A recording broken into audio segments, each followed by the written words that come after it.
Bienvenidos a Economía 1. El concepto que vamos a tratar es el de equilibrio de la empresa competitiva en el corto plazo. Es importante recordar que un mercado competitivo es aquel en el cual tanto las empresas como los consumidores son precio aceptantes, es decir, no pueden influenciar el nivel de precios. El precio que se va a fijar es el precio que surja de la interacción entre la oferta y la demanda de mercado. Veámoslo a través de un ejemplo. En este caso suponemos una empresa que siembra trigo y que acepta un precio de 100 pesos por tonelada. En este caso tiene diferentes niveles de producción y fíjense que el precio siempre va a ser el mismo a pesar de los aumentos en el nivel de producción que va de 50 a 150 toneladas. Los primeros cálculos a realizar tienen que ver con el ingreso total, el ingreso medio y el ingreso marginal. Hay que recordar que el ingreso total surge del producto del precio de mercado del bien en cuestión multiplicada por la cantidad de unidades a comercializar. Por ejemplo, en este caso, si el precio es 100 y la cantidad de unidades de trigo a vender son de 50, el ingreso total va a ser igual a 5.000. En el tercer caso, el precio sigue siendo 100 y la cantidad de unidades son 150, con lo cual el ingreso total va a ser igual a 15.000. El ingreso medio es justamente el ingreso promedio que se recibe por cada unidad comercializada. Lo que tenemos que hacer es dividir el ingreso total por la cantidad de unidades comercializadas. En el primer caso, ante un ingreso de 5.000, las cantidades comercializadas son de 50, entonces haciendo el cociente entre 5.000 y 50, el resultado es 100. Para el segundo caso, cuando se comercializan 100 unidades, el nivel de ingreso total es de 10.000 dividido las 100 unidades y me da justamente un ingreso medio de 100. El ingreso marginal, por su lado, me muestra el incremento que se produce en el ingreso cuando se comercializa una unidad adicional. Por ejemplo, si pasamos de comercializar 100 unidades a vender 150, el incremento en el nivel de producción es de 50 y como verán, el incremento en el ingreso total es de 5.000 pesos. Dividiendo esos 5.000 por las 50 unidades nos da un ingreso marginal de 100 pesos en este caso. Si repetimos el mismo proceso para comercializar 150 unidades en vez de 100 unidades, como verán, el ingreso marginal también es de 100. ¿A qué conclusión arribamos con esto? A que en competencia perfecta, el precio de mercado, que en este caso es igual a 100, es igual al ingreso medio y a su vez es igual al ingreso marginal. Pero ¿cómo surge este precio de mercado? Para ello tenemos que graficar la oferta y la demanda de mercado, es decir, la suma de las demandas individuales por parte de los consumidores de este producto y la suma de las ofertas de todos los productores por este bien. En este caso, en el ejemplo, esa interacción me va a dar un nivel de cantidad total comercializada en este mercado que va a surgir de la suma vendida por cada una de estas empresas y un precio de mercado que en este caso es igual a 100.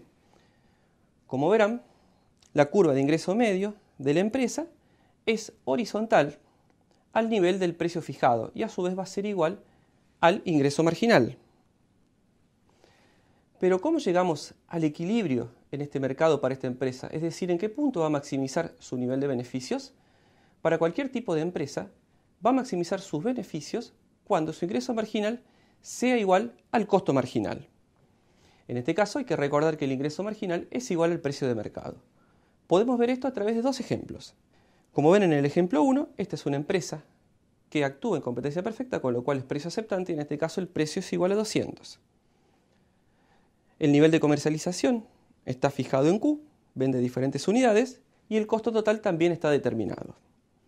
Lo primero a calcular es el ingreso total, que surge justamente de realizar el precio por la cantidad comercializada.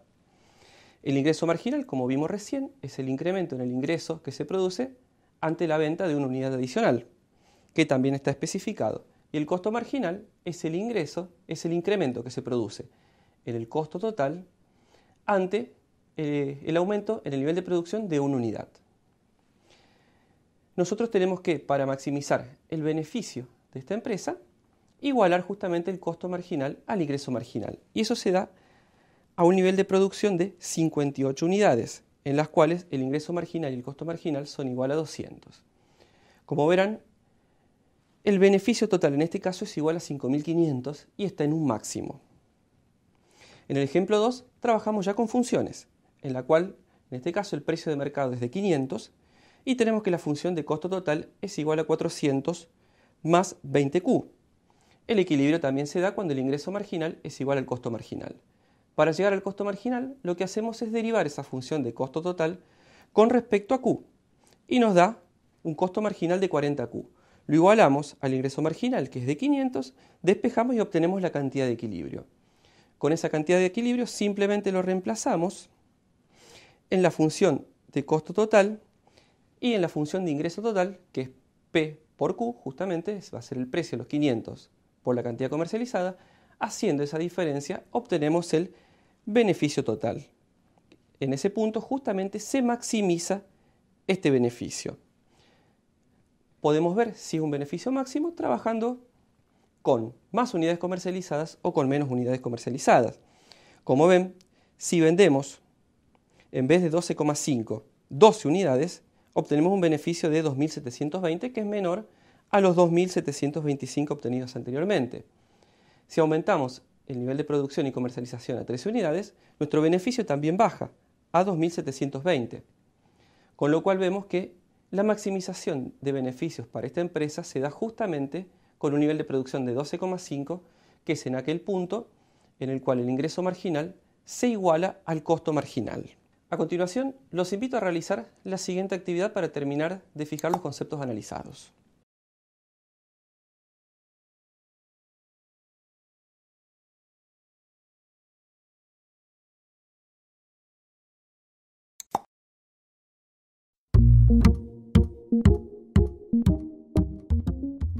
La actividad consiste en completar la tabla en función de los gráficos presentados.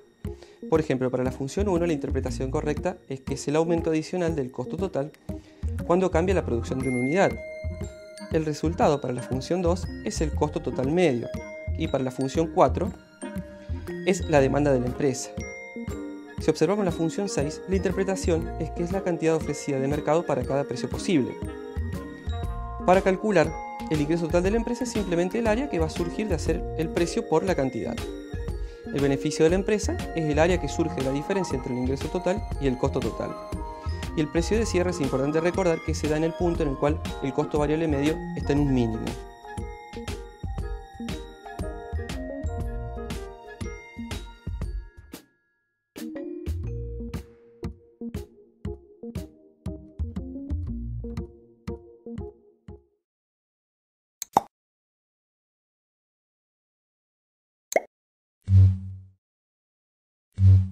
Vamos a trabajar el concepto de oferta de corto plazo de la empresa competitiva. La oferta de corto plazo de la empresa competitiva la podemos ver desde dos puntos de vista. En el primer caso, con una función de costo total cuadrática. En este caso, nos queda derivando esa función de costo total el costo marginal igual a 20 más 4Q. Sabiendo que el precio es igual al costo marginal, reemplazamos y me queda la función de oferta de la empresa de corto plazo. Es importante conocer que la curva de oferta de la empresa es justamente esa curva de costo marginal.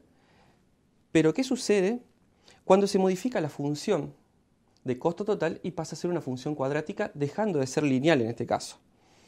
Para ello tenemos que buscar el punto mínimo del costo variable medio, que va a surgir de obtener en el primer caso, como primer punto de partida, cuál es el costo variable de esta empresa, obtener el costo variable medio, dividiendo justamente por Q ese costo variable, y de ahí derivamos esta función con respecto a Q y lo igualamos a 0. Despejando, obtenemos que el nivel de Q que minimiza el costo variable medio es de 20.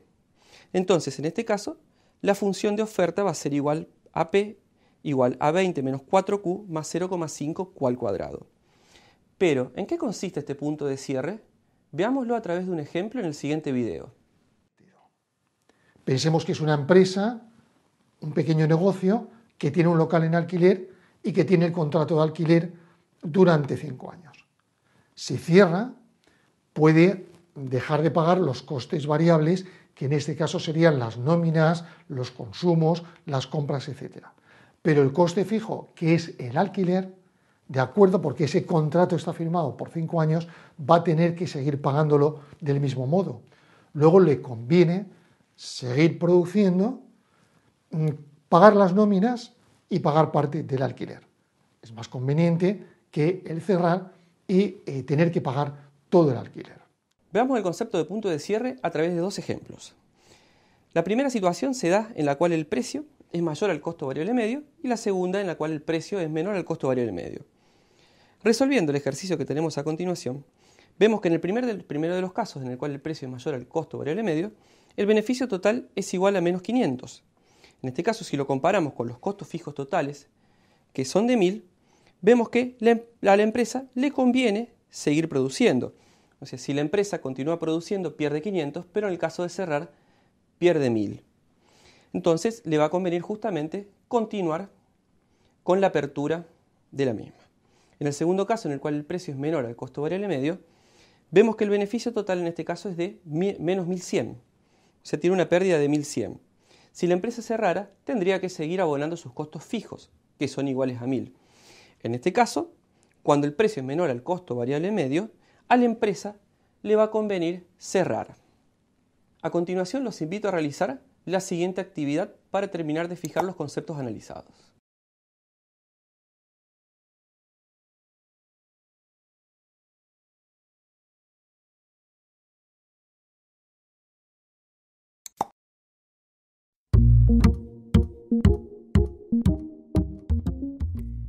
Para resolver la actividad, ten en cuenta las siguientes claves de respuesta.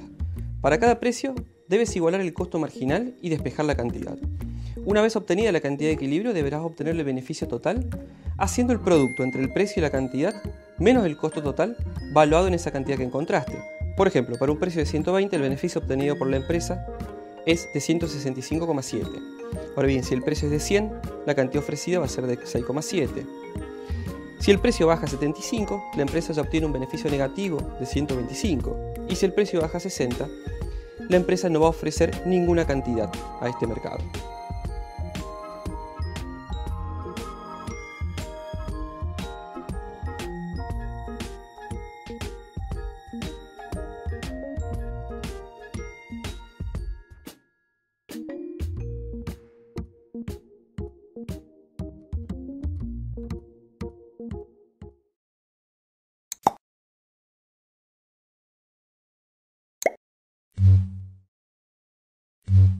El concepto a analizar es el referido a eficiencia de impuestos y subsidios a la producción. Pero, ¿cuáles son las incidencias de un impuesto a la producción? Veamos un ejemplo explicativo del tema, a través del siguiente video.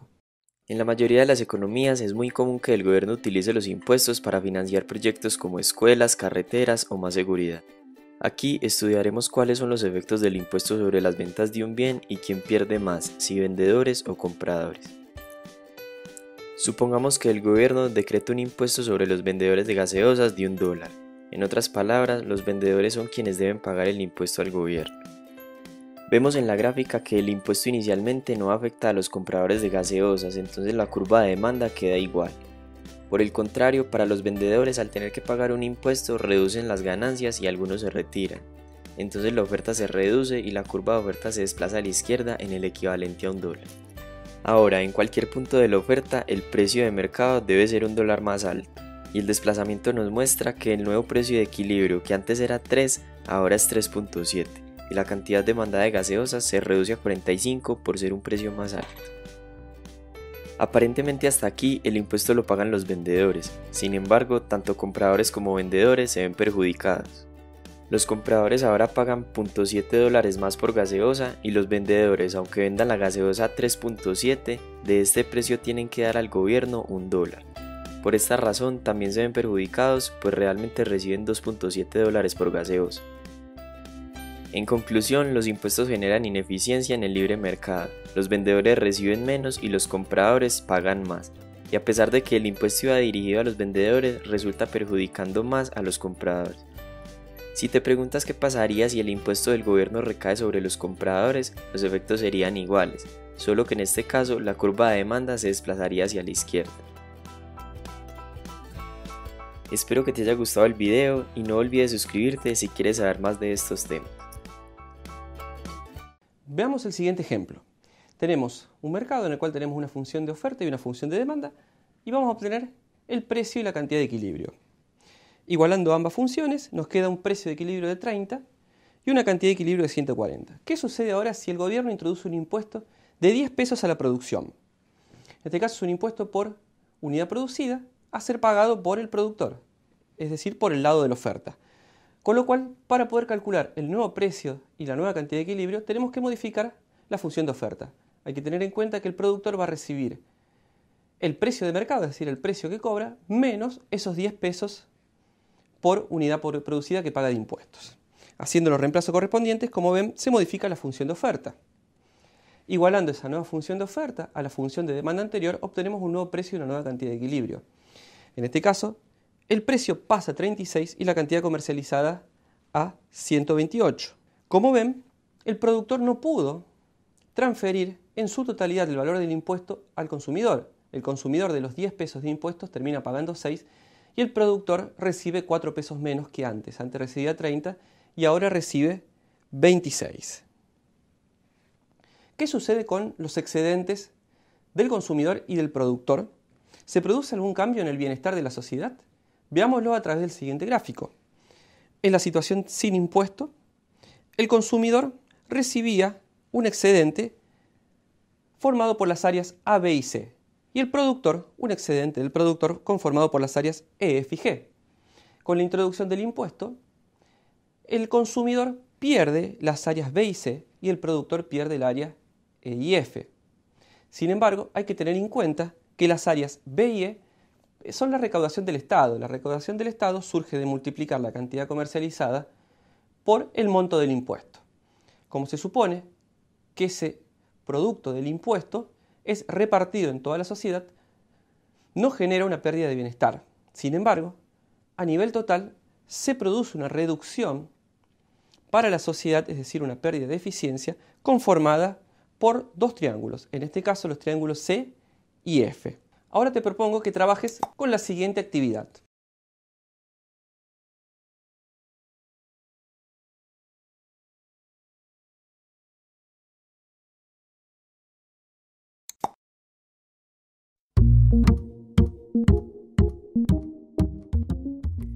Para resolver la actividad, ten en cuenta las siguientes claves de respuesta. Debes proceder como lo hicimos en la clase vista. En el caso de un subsidio, debes sumarle a cada precio el monto del subsidio para obtener la nueva oferta. Por ejemplo, como ven en el cuadro, si se introduce un impuesto, el precio de equilibrio de la manzana sube, el precio que paga el consumidor pasa a ser 3,6, el cambio en el excedente del consumidor es 14,04 y el cambio en el excedente del productor es 9,36. Si se introduce un subsidio, la nueva oferta es Q igual a 18 más 3P, el precio que va a pagar el consumidor es 2,4 y el costo social en este caso es de 0,6.